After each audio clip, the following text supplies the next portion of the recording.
По еден век Драчево ќе добие ново училиште. Трет ден од мандатот Христијан Мицкоски постави камен темелник за изградба на школа во селото.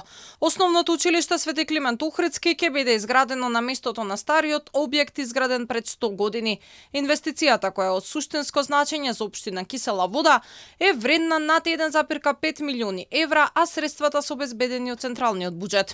Трет ден уште едно ветување исполнето пред граѓаните. Граѓаните во Кисела Вода во Драчево ќе добијат објект после 100 години училиште. Стариот објект е точно стар 100 години. И јас би сакал да посакам многу деца да го користат овој нов објект, бидејќи децата се нашата иднина и се што правиме во нашите животи правиме за дечињата. Да бидеме горди на тие кои што ќе не наследат. Новиот објект ќе биде финализиран за околу 2 години со просторна функционалност од околу 3600 метри. На приземјето и двата ката ќе бидат распоредени 19 училници и 7 кабинети со модерен хол, трапезарија со кујна, канцеларија и подрумски и сите други неопходни простори.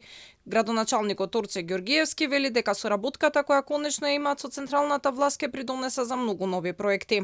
Времето си го направи своето и оваа училишна зграда, постоечката, веќе не може да ги задоволи потребите на современото образование.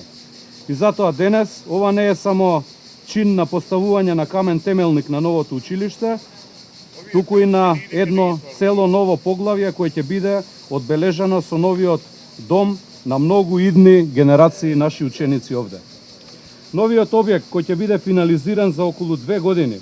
Инвестициите во образованието и во општините ќе продолжат во иднина. Премиерот најави дека дополнително со ребалансот ќе се предвидат 6 милиарди денари за општините за нови проекти, што е повеќе од планираното на старт. Односно од 15 милиарди кои се предвидуваат во буџетот за реалокација за општините, нема да се 5, туку 6 милиарди денари.